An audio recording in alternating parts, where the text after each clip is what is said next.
ಪ್ರಮಥರನ್ನು ಭಕ್ತಿಯಿಂದ ಸ್ಮರಿಸಿ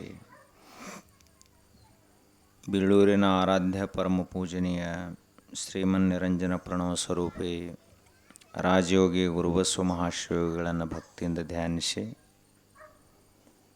ಜಗದ್ಗುರು ಸಿದ್ಧಾರೂಢರಲ್ಲಿ, ಸದ್ಗುರು ಬಸವಾರೂಢರಲ್ಲಿ, ಈಶ್ವರಾನಂದ ಮಹಾಸ್ವಾಮೀಜಿಯವರಲ್ಲಿ ವಂದಿಸಿ, ವೇದಿಕೆ ಮೇಲೆ ಉಪಸ್ಥಿತರಿದ್ದು ತಮ್ಮ ಪ್ರವಚನವನ್ನು ನೀಡಿರುವ ಹಿರಿಯರು, ಅನುಭಾವಿಗಳಾದಂತಹ ಶಂಭುಲಿಂಗ ಶಾಸ್ತ್ರಿಗಳಲ್ಲಿ, ಹಾಗೇ ಗಂಗಣ್ಣ ಮಹಾರಾಜರಲ್ಲಿ ಮತ್ತು ಕೊಟ್ಲಿಗೆಯ ಸಿದ್ಧಾರೂಢ ಶರಣರಲ್ಲಿ ವಂದಿಸಿ ತಮ್ಮೆಲ್ಲರಿಗೂ ಭಕ್ತಿಯ ಶರಣಾರ್ಥಿಗಳು.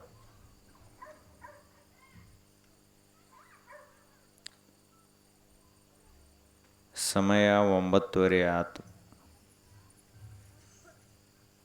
ಯಾವಾಗ ಬಿಡ್ತಾರ ಇದೇ ದುಃಖ, ಪ್ರವಚನನೇ ದುಃಖ ಆಗ್ಯದ. ಯಾಕೆ ಅಂದರೆ ಬೇಸಿಗೆಯಾಗ ಬಾಳೋತಕ್ಕ ಕುಂಡ್ರದು ಕಷ್ಟ, ಕೆಳಗೆ ತಟ್ಟು ಹಸ್ಯಾರವ್ರು, ಅದು ಕಾವ ಮ್ಯಾಲಿಂದ ಕಾವ ಜಳ. ಆದ್ರೂ ವೇದಾಂತ ಪರಿಷತ್ತಿನಲ್ಲಿ ಒಂದು 2-3 ದಿವಸ ವೇದಾಂತದ ಚಿಂತನೆ ನಡೀತದೆ. ನೀವೆಲ್ಲರೂ ಈಗ ಒಂದು 2-3 ದಿವಸ ಬಂದ್ರಂದ್ರೆ ಏನೂ ತಿಳಿಯಂಗೇ ಇಲ್ಲ. ಯಾಕಂದ್ರೆ ವೇದಾಂತದ ವಿಷಯ ಅಂತಿಮ. ಇದು ಮೋಕ್ಷ ಅಂದ್ರೆ ಪರಮ ಪುರುಷಾರ್ಥ, ಕೊನೆಯ ಪುರುಷಾರ್ಥ. ಮನುಷ್ಯನ ಅತ್ಯಂತ ಪ್ರಬಲವಾದ ಶಕ್ತಿಯನ್ನು ಬಳಸಿ ಮನುಷ್ಯ ಆ ಪುರುಷಾರ್ಥವನ್ನು ಸಾಧಿಸಬೇಕಾಗ್ತದೆ. ಪ್ರಪಂಚ ಮಾಡ್ಬೇಕಂದ್ರೆ ಏನಪ್ಪ, ಕರ್ಮೇಂದ್ರಿಯಗಳು, ಜ್ಞಾನೇಂದ್ರಿಯಗಳು, ಮನಸ್ಸ, ಬುದ್ಧಿ ಎಲ್ಲ ನಿಯಂತ್ರಣದಾಗಿರ್ಬೇಕಂತ ಹಿಂಗೇನು ನಿಯಮ ಇಲ್ಲ. ಒಬ್ಬ ಸಾಮಾನ್ಯ ಮನುಷ್ಯನೂ ಪ್ರಪಂಚದ ರಥವನ್ನು ಜಗ್ತಾನೆ. ಆದರೆ ಈ ಮೋಕ್ಷ ಅನ್ನುವ ಪುರುಷಾರ್ಥವನ್ನು ಸಾಧಿಸಬೇಕಾದ್ರೆ ಮಾತ್ರ ಸರ್ವೇಂದ್ರಿಯಗಳನ್ನು ನಿಗ್ರಹಿಸಿದಂತಹ ಮನುಷ್ಯನೇ ಇದಕ್ಕೆ ಅಧಿಕಾರಿ, ಉಳುಕಿದವರಲ್ಲ. ಶಮಾದಿ ಷಟ್ ಸಂಪತ್ತಿಯನ್ನು ಹೊಂದಿದಂಥವನೇ ಮುಮುಕ್ಷು. ಸಾಧನ ಚತುಷ್ಟಯ ಸಂಪತ್ತವನಲ್ಲಿರಬೇಕು. ಆವಾಗ ಅವನು ಈ ಪರಮ ಪುರುಷಾರ್ಥವನ್ನು ಸಾಧಿಸಲಿಕ್ಕೆ ಅಧಿಕಾರಿಯಾಗ್ತಾನೆ. ಹಾಗೆ ಆ ಮೋಕ್ಷವನ್ನು ಸಂಪಾದಿಸುವ ನಿಟ್ಟಿನಲ್ಲಿ ಅಥವಾ ಕೇವಲಾನುಭೂತಿ, ಕೈವಲ್ಯದ ಅನುಭೂತಿಯನ್ನು ಪಡೆಯುವ ನಿಟ್ಟಿನಲ್ಲಿ ಶ್ರೀಮನ್ ನಿಜಗುಣ ಶಿವಯೋಗಿಗಳು ಹಲವಾರು ದಾರ್ಶನಿಕ ನುಡಿಗಳನ್ನು ಹೇಳ್ತಾರೆ. ಅವುಗಳಲ್ಲಿ ಇವತ್ತಿನ ವಿಷಯ, ಚಿಂತೆ ಮಾಡಬೇಡ, ದುಃಖ ಬಂದಾಗ ಅದ್ರ ಕಡೆನ ಬಹಳ ಲಕ್ಷ್ಯ ಕೊಟ್ಟು ಕೂಡ್ರಬೇಡ, ದುಃಖ ಬರುವುದ. ದುಃಖ ಬರ್ತೈತಿ ಅಂದ್ರೆ ದುಃಖವನ್ನು ಅನುಭವಿಸವ ಯಾರು ಅಂತ ವಿಚಾರ ಮಾಡು. ವೇದಾಂತ ಅದನ್ನೇ ಕಲಿಸ್ತದೆ. ರೋಗ ಬರ್ತದಂದ್ರೆ ರೋಗ ಯಾವುದಕ್ಕೆ ಬರ್ತದ? ಶರೀರಕ್ಕೆ ಬರ್ತೈತಿ, ಆತ್ಮನಿಗೆ ರೋಗ ಬರಂಗಿಲ್ಲ. ಹಸಿವು ತೃಷೆಗಳು ಪ್ರಾಣಕ್ಕೆ. ಅದೇ ರೀತಿಯಾಗಿ ಕಾಮ ಕ್ರೋಧಾದಿ ಷಡ್ ವಿಕಾರಗಳು ಮನಸ್ಸಿಗೆ. ಇದೆಲ್ಲವನ್ನ ನೀನು ನೋಡಾವೇನದಿಲ್ಲ. ನಿನಗೆ ಹಸಿವು ತೃಷೆಗಳೂ ಇಲ್ಲ, ಜನ್ಮ ಮರಣಗಳು ಇಲ್ಲ, ಕಾಮಕ್ರೋಧಾದಿಗಳು ಇಲ್ಲ, ದುಃಖನೂ ಇಲ್ಲ, ಸುಖನೂ ಇಲ್ಲ. ದ್ವಂದ್ವಾತೀತೋ ವಿಮತ್ಸರಃ. ನೀ ಏನದೀಪ ಅಂದ್ರೆ ಈ ಸುಖ ಮತ್ತು ದುಃಖ ಅನ್ನುವ ದ್ವಂದ್ವದಿಂದ ಮೀರಿದಂಥವದಿ. ನಿನಗ ಸುಖ ದುಃಖಗಳ ಸಂಬಂಧ ಇಲ್ಲ. ಇದೆಷ್ಟೇ ಕರ್ಮದ ಶರೀರ ಅದ ಅಂದರೂ ಕೂಡ ನೀ ಇದಕ್ಕೆ ಸಾಕ್ಷಿಯಾಗಿ ನೋಡವ ಅಂತ ಭಾವಿಸಿಬಿಟ್ಟಿ ಅಂದರೆ ಇದರ ಜಂಜಡ ನಿನಗಿಲ್ಲ. ಆದರೆ ನಮ್ಮದೆಲ್ಲರದು ಪ್ರಜ್ಞಾಸ್ತರ ಅಂತ ಕರೀತಾರೆ ಅದಕ್ಕೆ ಅರವಿಂದ ಮಹರ್ಷಿಗಳು. ಅವರೇನು ಹೇಳ್ತಾರಂದ್ರೆ, ಪ್ರತಿಯೊಬ್ಬ ಮನುಷ್ಯ ಅತ್ಯಂತ ಕೆಳಹಂತದ ಪ್ರಜ್ಞಾಸ್ತರದಲ್ಲಿ ಬದುಕ್ತಾನ. ಅದಕ್ಕಾಗಿ ಅವನು ದುಃಖಿಯಾಗ್ತಾನ, ಚಿಂತಾಕ್ರಾಂತನಾಗ್ತಾನ, ಭಯಕ್ಕೆ ಒಳಗಾಗ್ತಾನ. ಆದರೆ ಆ ಪ್ರಜ್ಞೆ ಏನದಲ್ಲ ಅದು ಅತಿಮಾನಸ ಪ್ರಜ್ಞೆಯಾಯಿತು, ವೈಶ್ವಿಕ ಪ್ರಜ್ಞೆಯಾಯಿತು, ವಿಶ್ವಾತ್ಮನ ಎತ್ತರದವರೆಗೆ ಏರಿತು ಅಂದ್ರೆ ಮನುಷ್ಯನೇ ದೇವರಾಗ್ತಾನ. ನಮ್ಮ ಪ್ರಜ್ಞಾದ ಲೆವೆಲ್ ಬಹಳ ಕಡಿಮೆ ಅದಾವ. ಅಂದ್ರೆ ನಮ್ಮ ವಿವೇಕ ಶಕ್ತಿ, ನಮ್ಮಲ್ಲಿರುವಂಥ ತಿಳುವಳಿಕೆ, ನಮ್ಮಲ್ಲಿರುವಂಥ ಜ್ಞಾನ, ಅರಿವಿನ ಮಟ್ಟ, ತಿಳಿವಿನ ಮಟ್ಟ ಬಹಳ ಕಡಿಮೆ ಅದ. ಹೀಗಾಗಿ ನಮಗೆ ಹಗಲ ರಾತ್ರಿ ಬರೀ ದುಃಖ, ಚಿಂತೆ, ತ್ರಾಸ ಇವ ಕಂಡು ಬರ್ತಾವ. ರಾಮಕೃಷ್ಣ ಪರಮಹಂಸರಿಗೆ ಕ್ಯಾನ್ಸರ್ ಆಗಿತ್ತು. ಆದರೆ ಅದರ ಕಡೆಗೆ ಅವ್ರ ಲಕ್ಷ್ಯ ಇರಲಿಲ್ಲ. ಅದು ಶರೀರದ ರೋಗ ಅಂತಿದ್ರು ಅವರು. ನನಗೇನಾಗಿಲ್ಲ ಅಂಥ ಕ್ಯಾನ್ಸರ್ ಆದಂಥ ಅವಸ್ಥಾದೊಳಗೆ ಸಹಿತ ದೇವಿಯ ಆರಾಧನೆಯನ್ನು ಮಾಡ್ತಾ ಇದ್ರು, ಭಕ್ತಿಯಲ್ಲಿ ಮುಳುಗಿ ಸಮಾಧಿಸ್ಥರಾಗ್ತಾ ಇದ್ರು. ಅಂದ್ರೆ ಎಂಥ ಸ್ಥಿತಿ ಸಾಧಿಸಿರಬಾರ್ದವರು.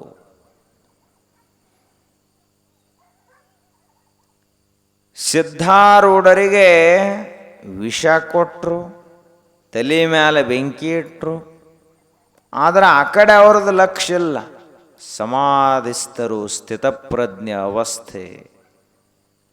ದುಃಖೇಶ್ವನುದ್ವಿಗ್ನ ಮನಃ ಸುಖೇಶು ವಿಗತ ಸ್ಪೃಹ ವೀತರಾಗ ಭಯಕ್ರೋಧ ಸ್ಥಿತಧೇರ್ ಮುನಿರುಚ್ಯತೆ. ಒಬ್ಬ ಸ್ಥಿತಪ್ರಜ್ಞ ಮಹಾತ್ಮರು ಹೆಂಗಿರ್ತಾರಂದ್ರೆ ಎದಕ್ಕೂ ಸ್ಪಂದಿಸಂಗಿಲ್ಲ. ಅವರು ಸುಖ ಬಂದ್ರೆ ಹಿಗ್ಗಂಗಿಲ್ಲ, ದುಃಖ ಬಂದ್ರೆ ಉದ್ವಿಗ್ನ ಆಗಂಗಿಲ್ಲ. ಇವೆರಡರಲ್ಲಿಯೂ ಕೂಡ ತೊಳಲದೆ ತಮ್ಮೊಳಗ ತಾವು ಮುಳುಗಿ ಆತ್ಮಾನಂದದಲ್ಲಿ ಮುಳುಗಿ ಸ್ಥಿತಪ್ರಜ್ಞರಾಗಿರ್ತಾರೆ.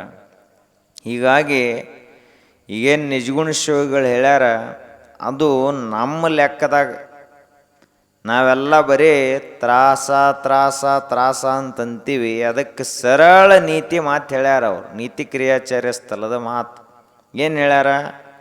ಚಿಂತೆ ಮಾಡ್ಲಕ್ಕೆ ಹೋಗ್ಬೇಡ. ಸುಖ ದುಃಖಗಳು ಬಂದು ಅಂದ್ರೆ ತಿಳ್ಕೊಂಡು ತುಸು ನೋಡು, ಹಿಂದ ಮುಂದೆ ನೋಡು. ರಾಮಗೇನು ಕಷ್ಟ ಬಂದೈತೆ ನೋಡು, ಸೀತಾಗೆ ಎಂಥ ಅಗ್ನಿ ಪರೀಕ್ಷೆ ಬಂದೈತೆ ನೋಡು, ಲಕ್ಷ್ಮಣಗೆ ಎಂಥ ತ್ರಾಸಾತು. ಅದೇ ರೀತಿಯಾಗಿ ಹನುಮಂತಗೆ ಎಷ್ಟು ಸಾಹಸ ಮಾಡಬೇಕಾಯಿತು, ನಳ ಮಹಾರಾಜನಿಗೆ ಎಂಥ ತ್ರಾಸಾಯಿತು. ಪಾಂಡವರಿಗೆ ತಮ್ಮ ಹಕ್ಕಿನ ಜಮೀನು ಸಿಗಲಿಲ್ಲ. ನಿಂದೇನು ಭಾಳ ದೊಡ್ಡದಲ್ಲದು, 2 ಫೂಟ್ ಭೂಮಿ ಹೆಚ್ಚಿಗೆ ನಿಂದು ಕಲ್ಲು ಹಾಕ್ಯಾರ ಅಷ್ಟ. ಅವ್ರಿಗೆ ಒಟ್ಟಾವ ದುರ್ಯೋಧನ ಸೂಜಿ ಮಳೆ ಊರಟ್ಟ ಸಹಿತ ಜಾಗ ಕೊಡೋದಿಲ್ಲ ಅಂದವ. ಇಂಥವ ಅವನು ಹುಟ್ಟಿಲ್ಲಿನ ಅಣ್ಣ ತಮ್ಮಂದಿರಲ್ಲಿ. ಏನು ಒಂದು ಮಾರು ಈ ಕಡೆ ಒಂದು ಮಾರು ಆ ಕಡೆ ಕಲ್ಲು ಹಾಕಿರ್ತಾರ, ಅದಕ್ಕೆ ಕೋರ್ಟ್ ಹೋಗಿರ್ತಾವ. ಆದ್ರೆ ಅವ ದುರ್ಯೋಧನ ಇಟ್ಟು ಕೆಟ್ಟಿದ್ದಲ್ಲ, ಪಾಂಡವರಿಗೆ ಒಂದು ಸೂಜಿಯ ತುದಿಯನ್ನು ಓರುವಷ್ಟು ಸಹಿತ ಜಮೀನು ಕೊಡುವುದಿಲ್ಲ ಅಂದ ಬಳಿಕ ಹೆಂಗೆ ನೋಡ್ರಿ ಅಂತವ. ಅಟ್ಟು ಕಷ್ಟ ಯಾರಿಗೆ ಬಂದೈತಪ್ಪ? ಅರಗಿನ ಮನ್ಯಾಗ ಹಾಕಿ ಸುಡಬೇಕತ್ತ ಪ್ರಯತ್ನ ಮಾಡಿದ. ಸಣ್ಣವರಿರುವಾಗ ವಿಷ ಹಾಕಿ ಕೊಲ್ಲಬೇಕತ್ತ ಪ್ರಯತ್ನ ಮಾಡಿದ. ಆ ನಂತರದಲ್ಲಿ ಪಗಡೆಯಾಟದಲ್ಲಿ ಧರ್ಮಪತ್ನಿ, ಪಾಂಡವರ ಧರ್ಮಪತ್ನಿ ದ್ರೌಪದಿಯ ವಸ್ತ್ರಾಪಹರಣ ಆಯಿತು. ಎಷ್ಟು ದೊಡ್ಡ ಅಪಮಾನದು. ಗಣಮಕ್ಕಳಿಗೆ 4 ಎತ್ತಿ ಒಗದ್ರೂ ಏನಾಗಂಗಿಲ್ಲ, ಜಗಳದಾಗ 2 ಬಡಿಗೆ ಮುರಿದ್ರು ಮುರಿಲಿ ಏನಾಗಂಗಿಲ್ಲ, ಹೋಗಿ ರಿಪೇರಿ ಮಾಡ್ಕೊಳಕ್ಕೆ ಬರ್ತೈತಿ. ಮಾನಹಾನಿ ಆಯಿತು ಅಂದ್ರೆ ಅದರಷ್ಟು ದೊಡ್ಡ ಹಾನಿನ ಯಾವುದೂ ಇಲ್ಲ. ಮಾನುಳ್ಳ ಮನುಷ್ಯನಿಗೆ ಮಾತಿನ ಪೆಟ್ಟು ಅಂತಾರೆ. ಗಣಮಕ್ಕಳಿಗೇನಾದರೆ ಆಗಲಿ, ಸ್ವತಃ ಅಗ್ನಿಸಾಕ್ಷಿಯಾಗಿ ಕೈ ಹಿಡದಂಥ ಧರ್ಮಪತ್ನಿಯ ಸೀರೆ ಸೆಳಿತಾರಂದ್ರೆ ಇಷ್ಟು ದೊಡ್ಡ ಅಪಮಾನ ಯಾರಿಗಾಗಿದೆ ವಿಶ್ವದಲ್ಲಿ? ಆಗೈತೇನು? ಇಷ್ಟು ದೊಡ್ಡ ಅಪಮಾನವೇ ಇಡೀ ಇತಿಹಾಸದಲ್ಲಿ ಆಗಿಲ್ಲ. ಆ ಅಪಮಾನದ ಪ್ರತೀಕವಾಗಿ ಮುಂದೆ ಪರಿಣಾಮ ಎಷ್ಟು ಘೋರ ಆಯಿತು ಅಂದ್ರೆ ಶರಶಯ್ಯೆಯ ಮೇಲೆ ಮಲಗಿರುವಂಥ ಭೀಷ್ಮಾಚಾರ್ಯ ಹೇಳ್ತಾನೆ ಈ ಮಾತನ್ನು. ಯಾವ ಸಮಾಜದಲ್ಲಿ ಒಬ್ಬ ಹೆಣ್ಣು ಮಗಳಿಗೆ ಅಪಮಾನ ಆಗ್ತದಲ್ಲ, ಆ ಇಡೀ ಕುಲವೇ ಸರ್ವನಾಶವಾಗಿ ಹೋಗ್ತದ ಅಂತ ಭೀಷ್ಮಾಚಾರ್ಯ ಹೇಳ್ತಾನೆ. ನೋಡ್ರಿ, ಇಷ್ಟು ದೊಡ್ಡ ಕಷ್ಟ ಯಾರಿಗಾಯ್ತಪ್ಪ? ಪಾಂಡವರಿಗಾಯ್ತು. ಇನ್ನು ನಾವು ನೀವು ಏನು ರಾಮನೂ ಅಲ್ಲ ಸೀತಾನೂ ಅಲ್ಲ, ನಾವು ರಾವಳ ಗುಂಡ್ಯಾಗ ಅದೀವತ್ತು ಹೇಳಿ ಜತ್ತಿ ಮಂದಿಗೆ ಗೊತ್ತನೇ ಇಲ್ಲ.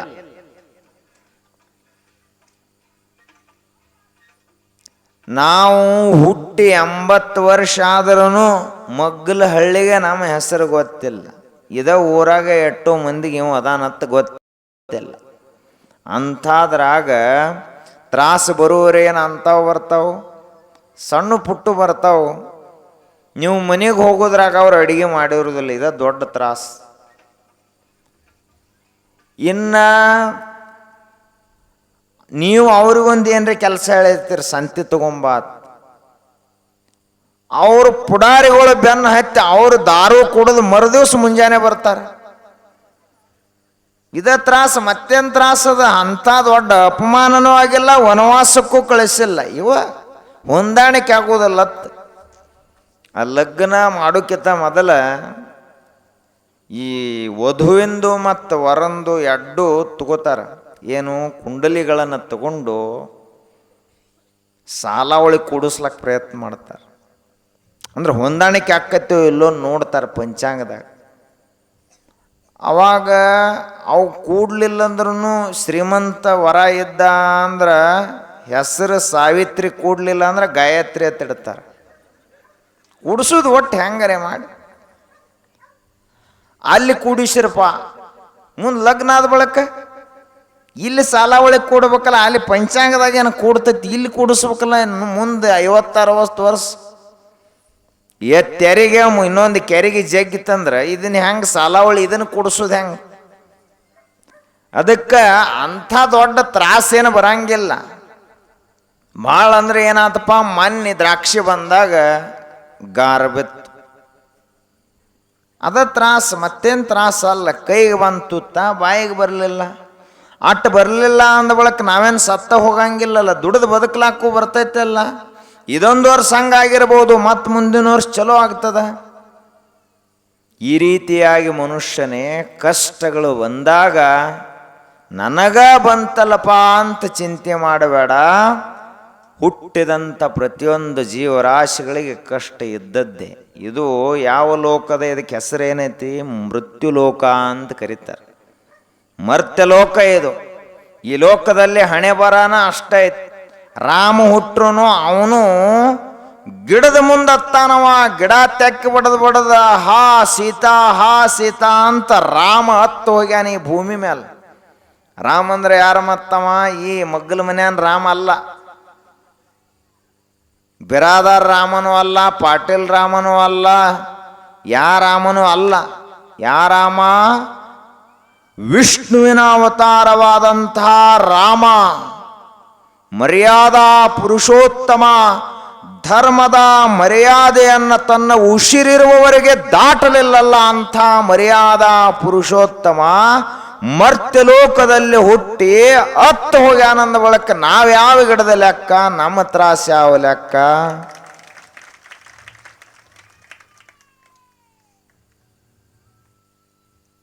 ಇನ್ನು ಸೀತಾಗ ಅಗ್ನಿ ಪರೀಕ್ಷೆ ಎಂಥದ್ದು ನೋಡ್ರಿ. ಸ್ವತಃ ಯಾರನ್ನ ಕೈ ಹಿಡಿದು ಬಂದಿದ್ಲಲ್ಲ ಸೀತಾದೇವಿ, ಅಂತಹ ಪತಿಯೇ ರಾಮಚಂದ್ರನೇ ಏನು ಹೇಳತ್ತಾನ? ನೀನು ಇನ್ನೊಬ್ಬರ ಮನೆಯಲ್ಲಿ ಒಂದು ವರ್ಷಗಟ್ಲೆ ಅದಿ ಅಂದ ಬಳಕ ಶುದ್ಧತೆ ಹೆಂಗೆ ಹೇಳೋದು ಅಂತಂದವ ರಾಮ. ಈ ಮಾತು ಯಾರೇ ಅಂದ್ರೆ ನಡೀತದ? ಸ್ವತಃ ಕೈ ಹಿಡದಂಥ ಪತಿ ಹೇಳತ್ತಾನ. ಅವಾಗ ಋಷಿಗಳು ಹೇಳಿದರು, ಹಾಗಾದ್ರೆ ಏನು ಮಾಡೋದು? ಅಗ್ನಿ ಸಾಕ್ಷಿಯಾಗಿ ನೀ ಕೈ ಹಿಡದದೆ ಅಂದ ಬಳಕ ಅಗ್ನಿ ಪರೀಕ್ಷೆ ಆಗೇನ ಈಗ ಒಪ್ಕೋಬೇಕು ಅಂತಂದರು. ಅಲ್ಲೇ ಅಗ್ನಿಯನ್ನು ಪ್ರಜ್ವಲಿಸಲಾಯಿತು. ಅವಾಗ ಸೀತಾದೇವಿ ಅಂದ್ಲು, ನಾನು ಪರಮಾತ್ಮನ ಪಾದ ಸಾಕ್ಷಿಯಾಗಿ ಶ್ರೀರಾಮಚಂದ್ರನಲ್ಲದೆ ಇನ್ನೊಬ್ಬ ಪುರುಷನನ್ನ ಕೆಟ್ಟ ದೃಷ್ಟಿಯಿಂದ ನೋಡಿದೆನಾದರೆ ನಾ ಇಲ್ಲೇ ಸತ್ತು ಹೋಗಲಿ, ಅಗ್ನಿಯಲ್ಲಿ ಸುಟ್ಟು ಹೋಗಲಿ ಅಂತ ಕೇಳ್ಕೊಂಡ್ಲು. ಆದರೆ ಅಗ್ನಿ ಎಂದೂ ಸುಳ್ಳು ಹೇಳಂಗಿಲ್ಲ. ಸೀತಾದೇವಿಗೆ ಏನೂ ಆಗಲಿಲ್ಲ, ಹೆಂಗಿದ್ಲು ಹಂಗ ಹೊರಗೆ ಬಂದ್ಲಲ್ಲ. ಅಗ್ನಿ ಪರೀಕ್ಷೆಯಲ್ಲಿ ಪಾಸಾಗಿ ಬಂದ್ಲು ಸೀತಾದೇವಿ. ಅಂಥದ್ದೇನ್ರಿ ಯಾ ಹೆಣ್ಮಕ್ಳಿಗೆ ನಿಮಗೆ ಅಗ್ನಿ ಪರೀಕ್ಷೆ ಬಂದವನ? ರಾವಳ ಗುಂಡೆ ಒಳಗೆ ನಮಗೆ ಗೊತ್ತಿಲ್ಲ, ಮತ್ತು ಬಂದ್ರೆ ಬಂದಿರ್ಬೋದು. ನಾವು ಆ ಕಡೆ ಇರೋರು ಇಲ್ಲಿ ಏನಾಕೈತಿ ನಮಗೇನು ಗೊತ್ತು. ವೇದಾಂತ ಪರಿಷತ್ನಾಗ ಕರೆಸಾರ, ಅವಾಗ ನಾವು ಹೇಳಿ ಹೋಗವ್ರು. ಆದ್ರೆ ಅಟ್ಟು ತ್ರಾಸೇನ ಬಂದಿರೋದಿಲ್ಲ. ಏನು ಅತ್ತಿ ಭಾಳ ಕಾಡ್ತಾಳ ಅಂತ ಇಟ್ಕೊಳ್ಳು ನಾವು. ಇವ 10 ವರ್ಷ ಸತ್ತ ಹೋಗತಿ ಮುದುಕಿ, ಅದು ತಲೆ ಕೆಡಿಸ್ಕೊಳ್ಳೋದ. ಮುಂದೆ ಮನೆ ಕಾರವಾರ ನಿಮಗೆ ಒಟ್ಟು 10 ವರ್ಷ ಗಪ್ಪಗಾರಿ, ಒಟ್ಟು ಬಾಯಾಗ ಮಾತು ಬರಂಗಿಲ್ಲ ನಂಗೆ ಗಪ್ಪಗಾರಿ ಇದ್ರೆ ತಿಟ್ಕೋರಿ ನೀವು. ನಿಮ್ಮ ಕೆಲಸ ನೀವು ಮಾಡ್ಕೋತ. ಏನು ಕಲ್ಲಾಗೈತೆ ಅದಕ್ಕೆ ತಲೆ ಇಲ್ಲ, ಬುದ್ಧಿ ಇಲ್ಲ, ಹುಚ್ಚೈತಿ, ಮಳ್ಳೈತಿ, ಮೊಬ್ಬೈತೆ ಬೇಯ್ತಾಳ. ಬೇವಲಕ್ಕೆ ನಮಗೇನು ಮಾಡೋದೈತಿ? ಅವ ಬುದ್ಧನಿಗೆ ಒಬ್ಬ ಯಾವನೋ ಬಂದ ಸಿಕ್ಕಾಪಟ್ಟೆ ಬೇದತ್ತ, ಗಪ್ಪ ಕೂತತ್ತ ಬುದ್ಧ. ಒಬ್ಬ ಬಂದು ಹೊಗಳಿದತ್ತ, ರಾಜಾದಿರಾಜ ಮಹಾರಾಜ ನಿನ್ನಂಥ ಯೋಗಿ ಯಾರು ಹುಟ್ಟಿಲ್ಲ, ನಿನ್ನಂಥ ಜ್ಞಾನಿ ಯಾರು ಇಲ್ಲತ್ತ ಹೊಗಳಿದತ್ತ ಒಬ್ಬ ಬಂದು. ಅವಾಗೂ ಗಪ್ಪ ಕೂತತ್ತ. ಇವರಿಬ್ಬರು ಆದ ಬಳಕ ಅವ ಮಗ್ಗಲ ಅವನು ಸೇವೆ ಮಾಡು ಶಿಷ್ಯ ಆನಂದಿದ್ದ. ಅವ ಕೇಳಿದ, ಅಲ್ರಿ ಬುದ್ಧ, ಅವ ಬಂದ ಒಂದು ತಾಸು ಬೇದು ಹೋದ, ಅವಾಗೂ ಗಪ್ಪ ಕೂತ್ರಿ. ಇವು ಬಂದು ಒಂದು ತಾಸು ಹೊಗಳು ಹೋದ, ಈಗೂ ಗಪ್ಪ ಕೂತ್ರಿ, ಏನತ್ತಂದವ. ಅವಾಗ ಬುದ್ಧಿ ಹೇಳಿದ, ಅದು ನಮಗೆ ಸಂಬಂಧ ಇಲ್ಲ, ಇದು ನಮಗೆ ಸಂಬಂಧ ಇಲ್ಲ. ನನ್ನಂಗೆ ಅದನ್ನು ಅವ್ರು ತಿಳ್ಕೊಂಡಿದ್ದು ಹೇಳಿ ಹೋದ್ರ ತಂದತ್ತ. ಒಬ್ಬನ ತಲೆಯಾಗ ಗಟಾರ ಇರ್ತತಿ, ಅವ ಅದನ್ನೇ ಹೇಳೋಕ್ಕ ನಾವು ಬೇದವ. ಇನ್ನೊಬ್ಬನ ತಲೆಯಾಗ ಗಂಗಾ ನದಿಯ ಪವಿತ್ರ ಜಲ ಇರ್ತತಿ, ಅವ ಚಲೋ ಹೊಗಳು ಹೋದ, ಅದು ನಮಗೆ ಸಂಬಂಧ ಇಲ್ಲ. ನಾ ಹೆಂಗದನತ್ ಜಗತ್ತೇನು ಹೇಳ್ತೈತೋ ಅದಕ್ಕೆ 10 ಪಟ್ಟು ನನಗೆ ಗೊತ್ತಿರ್ತೈತಿ ನಾ ಹೆಂಗದನತ್. ನನಗೆ ರಾಮಚಂದ್ರ ಇದ್ದಂಗದಿ ಅಂದ್ರೆ ನಾ ಏನು ರಾಮಚಂದ್ರ ಆಗೋದಿಲ್ಲ. ನನಗೆ ಸತ್ಯ ಹರಿಶ್ಚಂದ್ರ ನಾ ಏನು ಸತ್ಯ ಹರಿಶ್ಚಂದ್ರ ಆಗೋದಿಲ್ಲ. ಅದ ಅವರವರು ನಮ್ಮ ಬಗ್ಗೆ ತಿಳ್ಕೊಂಡ ಅಭಿಪ್ರಾಯವೇ ಹೊರತು ನಾವು ಹಂಗದೇವಂತಲ್ಲ. ಅದಕ್ಕೆ ಬೇಕಾದವರು ಬೇಯಲಿ, ಏನು ಬೇಕಾದ ಮಾಡಲಿ, ನಾವು ಅದನ್ನು ಸ್ವೀಕಾರ ಮಾಡಿದೀವಿ ಅಂದ್ರೆ ಅಷ್ಟ ಅದು ನಮಗೆ ಹತ್ತೈತಿ, ಇರಲಿಲ್ಲ ಅಂದ್ರೆ ನಮಗೆ ಅದಕ್ಕೆ ಸಂಬಂಧ ಇಲ್ಲ. ಆದ್ರೆ ನಾವೇನು ಮಾಡ್ತೀವಿ, ಯಾರ್ರಿ ಏನ್ರಿ ಅಂದರು ಅಂದ್ರೆ ಹಚ್ಕೋತೀವಿ. ಭಾಳ ಹಚ್ಕೊಳಕ್ಕೆ ಹೋಗ್ಬಾರ್ದು. ದೇವ್ರು ಬೇಯಲಿ, ಮತ್ತು ಅವರು ಬಾಯಿ ಕೊಟ್ಟನ ದೇವರು ತಲೆಯಾಗಂತು ಸಿಟ್ಟು ಕೊಟ್ಟಾನ.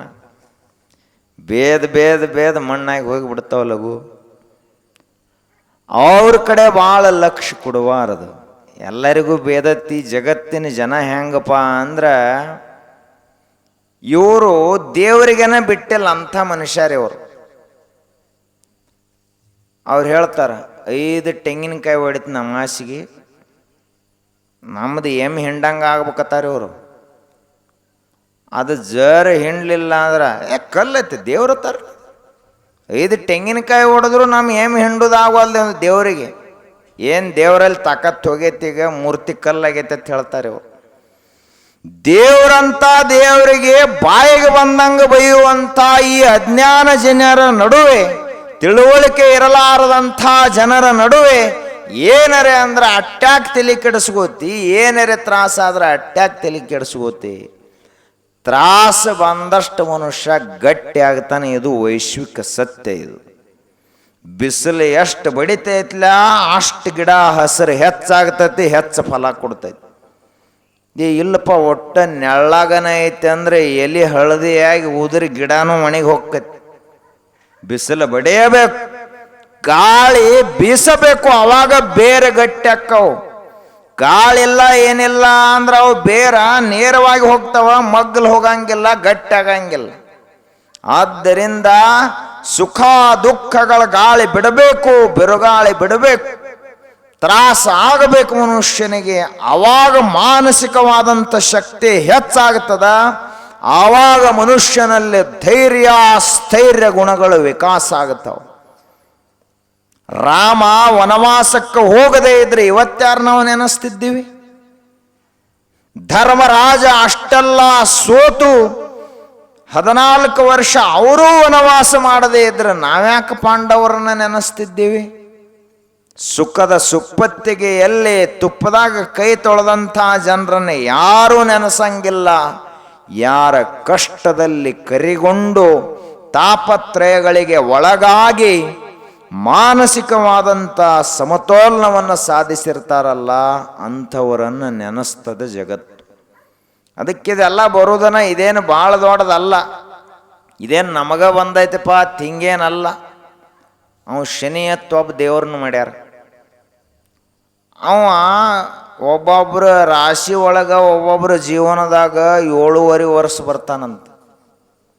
ಇನ್ನು ಕೆಲವೊಬ್ಬರ ಜೀವನದಾಗ ಮತ್ತೆ ಹೆಚ್ಚಿಗೆ ಬರ್ತಾನಂತ. ಯಾವಾಗ ಬರ್ತಾನವ? ಬರಬ್ಬರಿ ಒಂದು ಏರ್ ಮಾರ್ನಾಗ ಇರಬೇಕು, ಶನಿ ಪ್ರವೇಶ ಆಗಿಬಿಡ್ತೈತಿ. ಶನಿ ಬತ್ತಂದ್ರೆ ಮುಖಕ್ಕೆ ಭಂಗ ಹತ್ತೈತಿ ಹೇಳ್ತಾರೆ ಹಿರಿಯರು. ಚಿಂತೆ ಮಾಡ್ತಾನೆ ಮನುಷ್ಯ, ಭಾಳ ತ್ರಾಸ ಆಗ್ತೈತಿ. ಆ ಶನಿ ಬರದೇ ಹೋದ್ರೆ ಮನುಷ್ಯನೇ ನೀ ಬೆಳಗುವುದಿಲ್ಲ. ಪರೀಕ್ಷಾನ ಇಲ್ಲ ಅಂದ್ರೆ ಅದಕ್ಕೆ ಬಂಗಾರರೇ ಅನ್ನೋದು ಹೆಂಗೆ? ಅದಕ್ಕೆ ತಾಮ್ರ ಅನ್ಬೋದು, ಹಿತ್ತಾಳೆ ಅನ್ಬೋದು. ಆದ್ರೆ ಅದನ್ನು ಪರೀಕ್ಷಾ ಮಾಡಿದಾಗಲೇ ಇದು ನಿಜವಾದ 24 ಕ್ಯಾರೆಟ್ ಬಂಗಾರ ಐತಿ ಅಂತ ಗೊತ್ತಾಗ್ತದೆ ಪರೀಕ್ಷೆ ಮಾಡಿದಾಗ. ಕಬ್ಬಿಣ ಯಾರೇ ಹೊರಗೆ ಹಚ್ಚಿ ತಿಕ್ಕಿದ ಕಬ್ಬಿಣ ಐತೋ ಮತ್ತೇನೈತೆ ಅಂತ ನೋಡ್ತಾರೆ. ಜಂಗ್ ಹತ್ತೋದೈತಿ ಬಿಡು, ಅಜ್ಞಾನ ಮಾಡ್ತಿ, ಅದ್ನ್ಯಾಕೆ ಪರೀಕ್ಷೆ ಮಾಡ್ತಿ ಅಂತಾರೆ. ಈ ಬಂಗಾರ ಹಂಗಲ್ಲ, ಅದು ಜಂಗ್ ಹತ್ತಂಗಿಲ್ಲ. 1000 ವರ್ಷ ನೀವು ಮಣ್ಣಾಗ ಹೋಗದಿಡ್ರಿ ಒಟ್ಟ ಜಂಗ್ ಹತ್ತಂಗಿಲ್ಲ. ಹೆಂಗಿರ್ತೈತಿ ಹಂಗೆ ಇರ್ತೈತಿ. ಜಂಗ್ ಹತ್ತೋದು, ಹಾಳಾಗೋದು, ಕೆಟ್ಟವರು, ಸುಳ್ಳು ಹೇಳೋರು, ದುಷ್ಟರನ್ನ ಯಾರೂ ಪರೀಕ್ಷೆ ಮಾಡ್ಲಕ್ಕೆ ಹೋಗೋದಿಲ್ಲ. ರಾವಣನ ಯಾರು ಪರೀಕ್ಷೆ ಮಾಡಿದ್ರಪ್ಪ? ಯಾರೂ ಪರೀಕ್ಷೆ ಮಾಡಲಿಲ್ಲ. ಅವನು ದುರ್ಯೋಧನನ ಯಾರು ಪರೀಕ್ಷೆ ಮಾಡಿದರು? ಯಾರೂ ಇಲ್ಲ. ಶಕುನಿನ ಯಾರು ಪರೀಕ್ಷೆ ಮಾಡಿದರು? ಯಾರೂ ಇಲ್ಲ. ಆದ್ರೆ ರಾಮನ ಪರೀಕ್ಷಾ ಮಾಡಿದರು, ಧರ್ಮರಾಜನ ಪರೀಕ್ಷಾ ಮಾಡಿದರು, ಅರ್ಜುನನನ್ನ ಪರೀಕ್ಷಾ ಮಾಡಿದರು. ಅದಕ್ಕೆ ಸತ್ಯ ಹೇಳುವಂಥ ಮನುಷ್ಯನಿಗೆ ತ್ರಾಸ ಸಹಜವಾಗಿ ಬರ್ತೈತಿ. ಸುಳ್ಳು ಹೇಳುವ ಮನುಷ್ಯಾಗೇನು ಹೆಂಗೆ ಬರ್ತೈತೆ ಹಂಗೆ ಹೊಡೆದು ಹೋಗಿಬಿಡ್ತಾನೋ, ಅವಾಗೆಲ್ಲಿ ತ್ರಾಸ ಐತಿ. ಆದ್ದರಿಂದ ಚಿಂತಿಸದಿರು, ದುಃಖ ಬರ್ತಾವು. ಮತ್ತಿದು ಸಾಮಾನ್ಯ ಉಪಾಯ ಇದೆ. ಇನ್ನು ಇದಕ್ಕೆ ಜ್ಞಾನದ ಮಾತಿನಿಂದ ಹೇಳುವುದಾತಂದ್ರೆ, ನಿನಗ ಈ ದುಃಖ ಸುಖಕ್ಕೆ ಒಟ್ಟ ಸಂಬಂಧನ ಇಲ್ಲ. ನೀ ಯಾರದೀಪ ಅಂದ್ರೆ ಚಿದಾನಂದ ರೂಪ ಶಿವೋಹಂ ಶಿವೋಹಂ. ವೇದಾಂತದಲ್ಲಿ ಮಾಡುವಂಥ ಪ್ರಾರ್ಥನೆ ಯಾವುದಪ್ಪ ಅಂದ್ರೆ ನಿರ್ವಾಣ ಷಟ್ಕ. ಈ ಪ್ರಾರ್ಥನಾ ಬಿಟ್ಟರೆ ಇದಕ್ಕಿಂತ ಹೆಚ್ಚಿನ ಅಧ್ಯಾತ್ಮ ಇಲ್ಲ, ಇದಕ್ಕಿಂತ ಹೆಚ್ಚಿನ ನಿಜಗುಣಶಾಸ್ತ್ರ ಇಲ್ಲ, ಇದಕ್ಕಿಂತ ಹೆಚ್ಚಿನ ವೇದಾಂತ ಇಲ್ಲ, ಉಪನಿಷತ್ತಿಲ್ಲ, ಸಂತ ಮಹಾತ್ಮರ ಉಪದೇಶ ಇಲ್ಲ. ಈ ನಿರ್ವಾಣ ಷಟ್ಕೇನೈತಿ ಚಿದಾನಂದ ರೂಪ ಶಿವೋಹಂ ಶಿವೋಹಂ, ಇದು ಒಂದನ್ನೇ ನಾವು ದಿನಂಪ್ರತಿ ಕೇಳಿ ಮನನ ಮಾಡಿ ನಿಧಿಧ್ಯಾಸ ಮಾಡಿದರೂ ಸಾಕು. ಇಡೀ ವೇದಾಂತದ ಸಮಗ್ರ ಉದ್ದೇಶವೇ ಸಾರ್ಥಕ ಆದಂಗಾಗ್ತದೆ. ಅಷ್ಟು ಶಕ್ತಿ ನಿರ್ವಾಣ ಷಟ್ಕದಲ್ಲಿ ಐತಿ. ಅದಕ್ಕೆ ನಾವೆಲ್ಲರೂ ಹೆಂಗಿರ್ಬೇಕಪ್ಪ ಅಂದ್ರೆ ಸಾಕ್ಷಿ ಸ್ವರೂಪದಿಂದ ಇದ್ದೀವಿ ಅಂದರೆ ಏನು ತ್ರಾಸು ಭಾಳ ಆಗಂಗಿಲ್ಲ. ಈ ಸಂತ ಮಹಾತ್ಮರು ಇದು ಲೋಕದ ಜಂಜಡ್ ಹಿಂಗಿರುವುದನೇ ಇದೆ. ವೇದಾಂತದ ಪರಿಭಾಷೆಯಲ್ಲಿ ಹೇಳ್ತಾರೆ, ವ್ಯಾವಹಾರಿಕ ಸತ್ತ, ಪ್ರಾತಿಭಾಸಿಕ ಸತ್ತ, ಪಾರಮಾರ್ಥಿಕ ಸತ್ತ, ಇವು 3 ಸತ್ತಗಳನ್ನು ಹೇಳ್ತಾರೆ. ನಾವೆಲ್ಲ ಸಾಮಾನ್ಯವಾಗಿ ವ್ಯಾವಹಾರಿಕ ಸತ್ತಾದಾಗ ಅದೀವೀಗ ಸದ್ಯ. ಇದು ಯಾವಾಗಲೂ ದ್ವಂದ್ವಮಯ ಪ್ರಪಂಚ, ನೆಗ್ಗಿನ ಮುಳ್ಳಿದ್ದಂಗತ್ತ ಪ್ರಪಂಚ ಅಂದ್ರೆ. ಅವು ಎರಡೂ ಸಮಾನ ಅದಾವಪ್ಪ, ಅಲ್ಲಿ ಮುಳ್ಳಿಲ್ಲ ತಿಂಗಲ್ಲ. ಒಂದು ಮ್ಯಾಲ ಅನ್ನೋದ್ರ ತೆಳಗಾಡಿರ್ತಾವೆ, ಮತ್ತೆ ಹಿಂಗೆ ಹೋಗಿದ್ರೆ ಮತ್ತೊಂದು ಮ್ಯಾಲ ಇರೋದನೇ ಇದು. ಎಂದೂ ಸಮ ಆಗಂಗಿಲ್ಲ, ಎಂದೂ ಇಲ್ಲಿ ಸುಖ ಶಾಂತಿ ಇಲ್ಲ ವ್ಯಾವಹಾರಿಕ ಸತ್ತಾದೊಳಗೆ. ಪ್ರಾತಿಭಾಸಿಕ ಸತ್ತ ಅಂದರೆ ಈ ಪ್ರಪಂಚದ ಜೆರಾಕ್ಸ್ ಕಾಪಿ, ಅದು ಕನಸು. ಇನ್ನು ಪಾರಮಾರ್ಥಿಕ ಸತ್ತ ಅಂದ್ರೆ ಅದು ಆತ್ಮಸತ್ತ, ಪರಮಾತ್ಮ ಸತ್ತ, ಅದೆಂದಿಗೂ ಬದಲಾಗಂಗಿಲ್ಲ, ಇದ್ದಂಗೆ ಇರ್ತೈತಿ. ಆ ಸತ್ತಾದ ಸಾಕ್ಷಾತ್ಕಾರ ನಮಗಾಯಿತು ಅಂದ್ರೆ ನಾವು ಮುಕ್ತರಾಗ್ತೀವಿ. ಆವಾಗ ಸುಖನೂ ಇಲ್ಲ, ದುಃಖನೂ ಇಲ್ಲ, ಜನ್ಮ ಇಲ್ಲ, ಮರಣ ಇಲ್ಲ. ಹೀಗಾಗಿ ನಾವೆಲ್ಲರೂ ಕೂಡ ನಮ್ಮ ಇಡೀ ಜೀವನದ ಉದ್ದೇಶ ಏನಾಗಬೇಕಪ್ಪ ಅಂದ್ರೆ ಪಾರಮಾರ್ಥಿಕ ಸತ್ತಾದೊಳಗೆ ನಾವು ನಿಲ್ಲಂಗಾಗಬೇಕು. ತದಾ ದೃಷ್ಟು ಸ್ವರೂಪೇ ಅವಸ್ಥಾನಂ, ತನ್ನ ಸ್ವರೂಪದಲ್ಲಿ ತಾನು ನಿಲ್ಲಂಗಾಗಬೇಕು. ಅದು ನಮ್ಮ ಇಡೀ ಜೀವನದ ಗುರಿ. ಅದನ್ನು ನಾವು ಸಾಧಿಸಬೇಕು. ಇಲ್ಲಿ ಯಾರೂ ನಮ್ಮವರಿಲ್ಲ, ಖರೆ ಯಾರೂ ನಮ್ಮವರಿಲ್ಲ ಈ ಜಗತ್ತಿನಾಗ.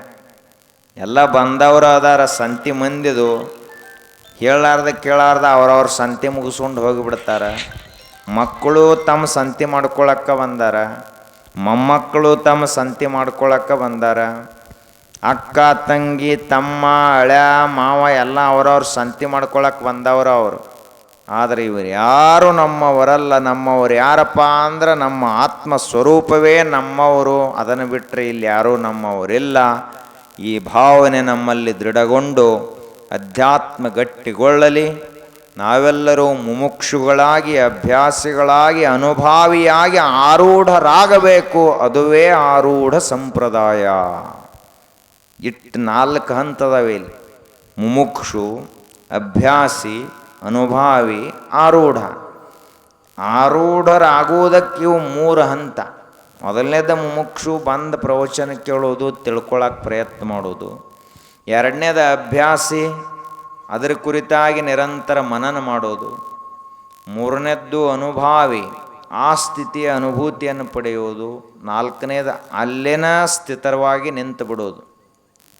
ಸಿದ್ಧಾರೂಢರು, ಸಿದ್ಧಾರೂಢರು ಆ ಸ್ಥಿತಿಯಲ್ಲಿ ಅವರು ವಿರಾಜಮಾನರಾದಂಥವರು. ಹೀಗಾಗಿ ಅವ್ರಿಗೆ ಏನೂ ಪರಕ ಬೀಳಲಿಲ್ಲ. ಬಂಗಾರ ಕಿರೀಟಿಟ್ಟು ಪೂಜೆ ಮಾಡಿದ್ರೂ ಗಪ್ಪ ಎದ್ದರು, ಕಿರೀಟಿಡ್ಲಾರ್ದ ಇದ್ರೂ ಗಪ್ಪನ ಎದ್ದರು, 2-4 ಬೇದ್ರೂ ಗಪ್ಪಿದ್ರು, ಬಡಿದ್ರೂ ಗಪ್ಪಿದ್ರು. ಯಾಕೆ ಅಂದ್ರೆ ಅದು ಆರೂಢ ಸ್ಥಿತಿ. ಅಂಥ ಸಿದ್ಧಾರೂಢರ ಪವಿತ್ರವಾದಂಥ ಮಠ ರಾವಳಗುಂಡೇವಾಡಿಯಲ್ಲಿ ಐತನ್ನೋದೇ ಒಂದು ಪುಣ್ಯ. ಬಸವಾರೂಢ ಮಹಾಸ್ವಾಮಿಗಳಿಲ್ಲಿ ಬಂದು ನಿಮ್ಮನ್ನೆಲ್ಲ ಸಂಘಟನೆಯನ್ನು ಮಾಡಿ ಈ ಮಠ ಸ್ಥಾಪನೆಗೆ ಕಾರಣೀಕರ್ತರಾದರು. ಆನಂತರ ಈಶ್ವರಾನಂದ ಮಹಾಸ್ವಾಮೀಜಿಯವರು ಬಂದರು. ವೇದಾಂತ ಪರಿಷತ್ತುಗಳು ಕೂಡ ಇಲ್ಲಿ ನಡೀತಾ ಇದ್ದಾವೆ. ಇದೊಂದು ಅತ್ಯಂತ ಹರ್ಷದ ಸಂಗತಿ. ಈ ದೊಡ್ಡ ದೊಡ್ಡ ಜಾತ್ರೆ ಮಾಡ್ತಾರಲ್ಲ, ಅಲ್ಲಿ ಏನರೇ ಆಗೋದೈತಿ, ಏನೂ ಇಲ್ಲ. ಅಲ್ಲಿ ಜಾತ್ರೆಯಾಗ ಏನಿರ್ತೈತಿ? ಗದ್ದಲ. ಸಂತಿಯದ ಅತಿ ದೊಡ್ಡ ರೂಪನ ಜಾತ್ರೆ ಈಗಿನ ಕಾಲದಾಗ. ಅಲ್ಲಿ ಮಾರ್ಕೆಟೇ ಇರ್ತೈತಿ. ದೊಡ್ಡ ದೊಡ್ಡ ಜಾತ್ರೆ ಮಾಡೋದರಿಂದ ನಮಗೇನು ಲಾಭ ಆಗುವುದಿಲ್ಲ. ಇಂಥ ವೇದಾಂತ ಪರಿಷತ್ತಿನಂಥ ಆಧ್ಯಾತ್ಮಿಕ ಉತ್ಸವ ಮಾಡೋದರಿಂದ ಎಲ್ಲರಿಗೂ ಲಾಭ ಅದ. ನಮಗೆ ಲಾಭ ಆಕ್ಕೈತಿ, ಎಲ್ಲರಿಗೂ ಆತ್ಮ ಲಾಭ ಆಗ್ತೈತಿ. ಹೀಗಾಗಿ ಇದು ಹೀಗೇ ಉತ್ತರೋತ್ತರವಾಗಿ ವೇದಾಂತ ಪರಿಷತ್ ಬೆಳ್ಕೋತ ಹೋಗಲಿ. ನೀವೆಲ್ಲ ಏನು ಇವತ್ತು ಮುಂದೆ ಕೂತು ಕೇಳತ್ತೀರಿ, ನೀವೇ ಇಲ್ಲಿ ಕೂತು ಹೇಳಂಗಾದ್ರಿ ಅಂದ್ರೆ, ಹೇಳಿದ್ದನ್ನು ಆಚರಿಸುವಂಥವರಾದ್ರಿ ಅಂದರೆ ಈ ವೇದಾಂತ ಪರಿಷತ್ ಸಾರ್ಥಕ ಆಗ್ತೈತಿ.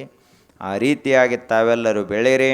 ಮತ್ತು ಈ ಸಂಪ್ರದಾಯದಲ್ಲಿ ದಿನಂಪ್ರತಿ 1 ಅಧ್ಯಾಯ ಸಿದ್ಧಾರೂಢರ ಚರಿತ್ರೆ ಓದಬೇಕು, ನಿಜಗುಂಡ್ರದ್ದು 1 ಪದ್ಯರೆ ಓದಿ ಚಿಂತನೆ ಮಾಡಬೇಕು ಅಂತ ನಿಯಮ ಐತಿ. ಅದನ್ನು ನೀವೆಲ್ಲ ಚಾಚು ತಪ್ಪದೆ ಪಾಲಿಸ್ರಿ. ಯಾಕೆ ಅಂದ್ರೆ ಅವ್ರ ಚರಿತ್ರೆ ಓದ್ರೆ ಅವ್ರು ಹೆಂಗಿದ್ರಪ್ಪ ಅಂತ ಗೊತ್ತಾಗ್ತೈತಿ, ನಮಗೂ ಅಷ್ಟು ಪ್ರೇರಣೆ ಆಗ್ತೈತಿ. ನಿಜಗುಣ ಶಾಸ್ತ್ರ ಓದಿದ್ರೆ ನಾವು ಇನ್ನೂ ಎಷ್ಟು ದೂರದಿವತ್ತು ಗೊತ್ತಾಕ್ಕೈತಿ. ನಿದ್ರೆ ಬಾರದಿದೆನ್ನ ಪರಿಭವ ದುಃಖ ಸಮುದ್ರವೆನಿಸುವ ಸಾಯಸವ ನೆನೆದು ಅಂತ ಹೇಳ್ತಾರೆ. ನಾವು ಅವರೇ ಗೊರಾಡಿಸಿ ನಿದ್ದೆ ಮಾಡ್ಕೋತ ಕೂತಿದ್ದೀವಿ ರಾವಳ ಗುಂಡೆ ಹೊಡ್ಯಾಗ. ಅವ್ರು ನಿಜಗುಂಡ್ರು ಹೇಳತ್ತಾರೆ, ನಿದ್ದೆನ ಬರವಲ್ದು ನನಗೆ, ಎಷ್ಟು ಇನ್ನು ಮುಂದೆ ಎಷ್ಟು ಹಿಂದದನು, ಎಷ್ಟು ಅಜ್ಞಾನದೊಳಗದನು, ಎಷ್ಟು ಜನ್ಮ ತಿರುಗೋದು ಉಳ್ದೈತಿ, ಇನ್ನು ನನಗೆ ಮೋಕ್ಷನ ಆಗವಲ್ದು, ಮನಸ್ಸು ನಿಯಂತ್ರಣಕ್ಕೆ ಬರವಲ್ದು ಅಂತ ಅವ್ರು ಹೇಳತ್ತಾರ. ನಾವರೇ ಎಲ್ಲಿ ಬಿಡು ಅದೇನು ಮಾಡ್ತೀವಿ ನಾವು. ಅದಕ್ಕೆ ಹಂಗಾಗಬಾರ್ದು. ಇದು ಇಡೀ ಸಮಗ್ರ ವೇದಾಂತ ನಮ್ಮ ಆಚರಣೆಗೆ ಬರಬೇಕು. ಆವಾಗ ನಾವು ಪರಮಾನಂದದಲ್ಲಿದ್ದು ಅಜರಾಮರವಾಗಿ ಉಳಿತೀವಿ. ಆ ರೀತಿಯಾದಂಥ ಸಾಧನೆಯನ್ನು ಕಲಿಸಿಕೊಟ್ಟಂಥ ಈ ಸಿದ್ಧಾರೂಢ ಮಠಕ್ಕೆ ನಿಮ್ಮ ಮಕ್ಕಳನ್ನೆಲ್ಲ ಕರ್ಕೊಂಡು ಬರ್ರಿ, ಮ್ಯಾಲಿಂದ ಮ್ಯಾಲ ನೋಡ್ರಿ. ಅವ್ರು 3 ಮಂದಿ ಅಜ್ಜಾರ ಸತ್ಕಾರ ಆಯಿತು. ದೇವ್ರಂದ್ರೆ ಬೇರೆ ಅಲ್ಲ, ಸಿದ್ಧಾರೂಢ್ರಂದ್ರೆ ಬೇರೆ ಅಲ್ಲ ಅಂತ ಪೂಜೆ ಮಾಡಿದಂಥವ್ರು ಅವರೆಲ್ಲ 3 ಮಂದಿ. ನೋಡ್ರಿ ಏನು ವಯಸ್ಸು ಎಷ್ಟಾಗೈತಿ, ಆದ್ರೂ ಎಷ್ಟು ಪೂಜೆ ಮಾಡ್ತಾರೆ. ಮತ್ತು ನಿಮಗೇನಾಗೈತಿ ಪೂಜೆ ಮಾಡ್ಲಕ್ಕೆ? ನಿಮ್ಗೇನು ಬ್ಯಾಡ ಅಂದಾರೇನು? ಇಲ್ಲ ನೀವು ಬರ್ಲಕ್ಕೆ ಹೋಗ್ಬೇಡ್ರಿ, ಪೂಜೆ ಮಾಡ್ಲಕ್ಕೆ ಹೋಗ್ಬೇಡ್ರಿ ಅಂತ ಹೇಳ್ಯಾರನ್? ಮತ್ತು ಪೂಜಾ ಮಾಡ್ಲಾಕ ಇಟ್ಟಿಟ್ಟು ಹುಡುಗರು ಯಾವಾಗ ಮಠಕ್ಕೆ ಬರ್ತಾವಲ್ಲ, ಅವಾಗ ನಿಜಕ್ಕೂ ಒಳ್ಳೆಯ ಸಂಸ್ಕಾರ ಭಾವಿ ಪೀಳಿಗೆಯನ್ನು ತಯಾರು ಮಾಡಿದಂಗೆ ಆಗ್ತದೆ. ಸಣ್ಣ ಸಣ್ಣ ಮಕ್ಕಳು ಮಠಕ್ಕೆ ಬರ್ಬೇಕು, ಆದರೆ ನೀವು ಅವ್ರನ್ನ ಕಳ್ಸಂಗೆ ಇಲ್ಲಲ್ಲ. ಹೋಗ್ಬಿಡಿ ಈಗ ಸದ್ಯನೂ ತಮ್ಮ ತಲೆ ಕೂದಲು ಬೆಳ್ಳಗಾಗ್ಬೇಕು, ಅವಾಗ ಹೋಗೋದಪ್ಪ ಮಠಕ್ಕೆ. ಸಣ್ಣ ವಯಸ್ಸಿನಾಗ ಹೋಗ್ಕಾರ ಹುಚ್ಚಿಡದೈತೆ. ಎಲ್ಲ ಸಂಸಾರದೊಳಗೆ ತಲೆ ಕೆಟ್ಟ ಹಾಳಾದ ಬಳಕ ಮನ್ಯಾಂದ ಎತ್ತಿ ಹೊರಗೆ ಹೋಗೋದ ಬಳಕ ಮಠಕ್ಕೆ ಹೋಗೋದಪ್ಪ. ಈ ಇಟ್ಟು ಸಣ್ಣ ವಯಸ್ಸಿನ ಬುದ್ಧಿ ಇಲ್ಲ ನನಗೆ. ಏನದು ವಯಸ್ಸಾದವ್ರು ಮಾಡೋದಪ್ಪ ಪರಮಾರ್ಥ ಅಂದ್ರೆ? ಕಿವಿ ಕೇಳಿಸಿರಬಾರ್ದು, ಕಣ್ಣು ಕಾಣಿಸಿರಬಾರ್ದು, ಕಾಲು ನೆತ್ತಿರಬಾರ್ದು, ಶರೀರ ಗಡ ಗಡ ನಡಗ್ತಿರ್ಬೇಕು. ಮುಂದೆ ಕೂತವ್ರು ಸ್ವಾಮಿಗಳದಾರೋ ಮತ್ತೇನದಾರೋ ಗೊತ್ತಾಗಬಾರ್ದು, ಅವಾಗಪ್ಪ ಮಠಕ್ಕೆ ಬರೋದು. ಅದಕ್ಕೆ ಅದು ಪದ್ಧತಿ ಅಲ್ಲ. ಪದ್ಧತಿ ಯಾವುದು? ನಚಿಕೇತ 10-12 ವರ್ಷದವನಿರುವಾಗ ಯಮಧರ್ಮನ ಹತ್ತಿರ ಹೋಗಿ ಆತ್ಮವಿದ್ಯೆಯನ್ನು ಪಡೆದಂಥ ದೇಶ ನಮ್ಮದು. ಉದ್ಧಾಲಕ ಮುನಿ ಒಡ್ಡಿನಲ್ಲಿ ಮಲಗಿ ಗುರುಗಳು ಹೇಳ್ಯಾರಂದ್ರೆ ಇವತ್ತು ಈ ಒಡ್ಡಿನ ನೀರು ಹರಿದು ಹೋಗಬಾರದು ಅಂತ ಒಡ್ಡದು ಒಡ್ಡಿನಾಗ ಮಲ್ಕೊಂಡು ಗುರು ಸೇವೆಯನ್ನು ಮಾಡಿದಂಥ ಉದ್ಧಾಲಕ ಮುನಿಗಳ ನೆಲ ಭಾರತ. ಒಂದು ಮಣ್ಣಿನ ಮೂರ್ತಿಯನ್ನು ಮಾಡಿ ಬಿಲ್ವಿದ್ಯೆಯನ್ನು ಕಲಿತಂಥ ಏಕಲವ್ಯನ ನೆಲ ನಮ್ಮ ಭಾರತ. ಚನ್ನ ಮಲ್ಲಿಕಾರ್ಜುನನ ಒಲಿಸುವ ಸಲುವಾಗಿ ರಾಜ ಪದವಿಯನ್ನೇ ತಿರಸ್ಕಾರ ಮಾಡಿ ವೈರಾಗ್ಯ ತಾಳಿ ಹೋದಂಥ ಅಕ್ಕ ಮಹಾದೇವಿಯ ನೆಲ ನಮ್ಮ ಕನ್ನಡ ನೆಲ. ಬರೇ 8 ವರ್ಷದವರಿರುವಾಗಲೇ 4 ವೇದಗಳನ್ನು ಮುಖೋದ್ಗತ ಮಾಡಿದಂಥ ಶಂಕರಾಚಾರ್ಯರು ಹುಟ್ಟಿದಂಥ ನೆಲ. ಇಂಥ ನೆಲದಾಗ ನಾವು ಹುಟ್ಟಿ ವಯಸ್ಸಾಗಲಿ ಅಂಥೇಳಿ ಪ್ರತೀಕ್ಷೆ ಯಾಕೆ ಮಾಡೋದಪ್ಪ? ಇದೇ ಕ್ಷಣ ಅಮೃತ ಕ್ಷಣ, ಶುಭ ಮುಹೂರ್ತೆ ಸಾವಧಾನೆ ಅಂತ ಹೇಳ್ತಾರೆ. ಈ ಕ್ಷಣ ಬಿಟ್ಟರೆ ಇನ್ನೊಂದು ಮುಹೂರ್ತನ ಚಲೋ ಮುಹೂರ್ತ ಇಲ್ಲ. ಇದೇ ಅತ್ಯಂತ ಶುಭ ಮುಹೂರ್ತ, ಇದೇ ಅತ್ಯಂತ ಯೋಗ್ಯ ಮುಹೂರ್ತ, ಶಿವ ಮುಹೂರ್ತ, ಬ್ರಹ್ಮ ಮುಹೂರ್ತ. ಇದಕ್ಕಿಂತ ಹೆಚ್ಚಿನ ಇನ್ನೊಂದು ಮುಹೂರ್ತ ಇಲ್ಲ. ಯಾಕೆ ಅಂದರೆ ಮುಂದಿನ ಗಳಿಗಾಗಿ ಏನು ಅನಾಹುತ ಆಗುವುದೈತೆ ಯಾರಿಗೂ ಗೊತ್ತಿಲ್ಲ. ಹೀಗಾಗಿ ಈ ಕ್ಷಣದಲ್ಲಿ ಶಿವನ ಸ್ಮರಣೆ ಮಾಡಿ, ಈ ಕ್ಷಣದಲ್ಲಿ ವೇದಾಂತದ ಚಿಂತನೆಯನ್ನು ಮಾಡಿ ನಮ್ಮ ಜೀವನವನ್ನು ನಾವು ಸಾರ್ಥಕ ಮಾಡಿಕೊಳ್ಳೋಣ. ನಿಮಗೂ ನಿದ್ದೆ ಬಂದೈತಿ ಗೊತ್ತಾತು. ನಮಗೆ ಅನ್ನಂಗೆ ಕಳಿಸ್ಲತ್ತೀರಿ. ಅವ್ರು ಸಜ್ಕ ತಯಾರು ಮಾಡ್ಯಾರ, ಪ್ರಸಾದ ತಯಾರೈತಿ. ನಿವಾಂತ ಪ್ರಸಾದ ತಗೊಂಡು ಇಲ್ಲೇ ಮಕ್ಕೋರಿ, ತಂಪಾಗ ಅಳ್ಳು ಬಿಟ್ಟೈತಿ ಮನ್ಯಾಗ ಎಲ್ಲಿ ಊರಾಗ. ನಿವಾಂತ ಇದನ್ನು ಮಾಡಿ ಈ ಸತ್ಸಂಗಕ್ಕೆ ಬಂದರೆ ಪ್ರವಚನ ತಿಳಿಲಿ ಬಿಡಲಿ, ಒಟ್ಟು ಗಪ್ ಕೂತ ಕೇಳರೆ ಕೇಳ್ತಿರ್ಲಿ, ಅದ ನಮ್ಮ ಪುಣ್ಯ. ಇಲ್ಲೇ ನಾವು ಕತೆ ಪತ್ತಿ ಹೇಳಲಿ ಬೇಕಾತ್ಲೇನ, ಯಾಕಂದ್ರೆ ಇದು ವೇದಾಂತ ಪರಿಷತ್ ಐತಿ. ಕತೆ ಅದು ಹೇಳಕ್ಕೂ ಆದ್ರೆ ವೇದಾಂತ ಪರಿಷತ್ತಿನ ಉದ್ದೇಶ ಏನಪ್ಪ? ಗಂಡ ಹೆಂಡ್ರ ಕತೆ ಹೇಳೋದು ಅಲ್ಲೇದು, ಅತ್ತಿ ಸುಸಿ ಕತೆ ಹೇಳೋದು ಅಲ್ಲೇದು, ಉಪನಿಷತ್ತಿನ ರಹಸ್ಯವನ್ನು ಹೇಳುವುದದ. ಹೀಗಾಗಿ ಇಂಥ ವೇದಾಂತ ಪರಿಷತ್ತನ್ನು ಆಯೋಜಿಸಿದಂಥ ಈ ಸಿದ್ಧಾರೂಢ ಮಠದ ಎಲ್ಲ ಸದಸ್ಯರಿಗೆ, ಎಲ್ಲ ಭಕ್ತರಿಗೆ ಮತ್ತೊಮ್ಮೆ ಅಭಿನಂದನೆಗಳನ್ನು ಸಲ್ಲಿಸಿ, ಎಲ್ಲ ಹಿರಿಯರಿಗೆ, ತಾಯಂದಿರಿಗೆ ವಂದಿಸಿ, ವೇದಿಕೆ ಮೇಲಿರುವಂಥ ಎಲ್ಲ ಮಹಾನುಭಾವರಿಗೆ ವಂದಿಸಿ 2 ಮಾತುಗಳು ಸಿದ್ಧಾರೂಢರ ದಿವ್ಯ ಸನ್ನಿಧಿಗೆ ಸಮರ್ಪಿತ.